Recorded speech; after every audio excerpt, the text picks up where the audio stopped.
Hello everyone, আসসালামু আলাইকুম। আজকের আই লুকটা বিগিনারদের জন্য একদমই পারফেক্ট একটা আই লুক। আমি বলবো মানে খুব বেশি আই মেকআপ জানার দরকার নেই আই লুকটা করার জন্য। একদমই পারফেক্ট সফট একটা আই লুক করে দেখাবো। ফার্স্ট অফ অল হচ্ছে লিডে একটা কালার নিয়ে ভালোভাবে ব্লেন্ড করে দিচ্ছি। এছাড়া আর কিছুই না, সুন্দর করে ব্লেন্ড করে দেন হচ্ছে একটা ক্রিজ ক্রিয়েট করব। এখন দেখো, আমি তো ডামিতে করছি।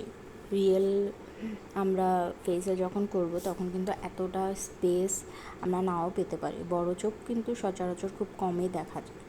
তো আমাদের ক্রিজটা কিন্তু সাধারণত ছোটোই হয়। সেক্ষেত্রে আমাদের এই ক্রিজটা একটু বড় করে নেওয়া খুবই দরকার। সেজন্য হচ্ছে যে কোনো ডার্ক টোনের কালার নিয়ে সেমভাবে হচ্ছে একটা ফলস ক্রিজ ক্রিয়েট করে নিই। অ্যান্ড আমি শিমারটা অ্যাপ্লাই করে নিচ্ছি ফিঙ্গার দিয়েই। অ্যাকচুয়ালি শিমার ব্রাশের চেয়ে বেশি হেল্পফুল হয় হচ্ছে ফিঙ্গার দিয়ে অ্যাপ্লাই করলে।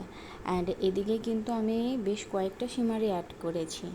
যেমন মিডলে যে শিমারটা অ্যাড করেছি এটাতে দুইটা টোন মিক্সড করে অ্যাড করেছি। অ্যান্ড ইনার কর্নার আর আউটার কর্নারে একটা শ্যাম্পেন টোনের শিমার অ্যাড করেছি, যে দেখতেই পাচ্ছ। এখন এটা ভালোভাবে ব্লেন্ড করে দেব। দেখো, ডামিতে যেরকম দেখা যায়, রিয়েল যখন আমরা আইতে ইউজ করব তার চেয়ে অনেক গুণ বেটার দেখা যায় আর অনেক বেশি ভালো লাগে, সুন্দর লাগে। কারণ ডামিটা তো হচ্ছে সিলিকনের, আর আমাদের আমাদের ফেসটা তো আর এরকম না।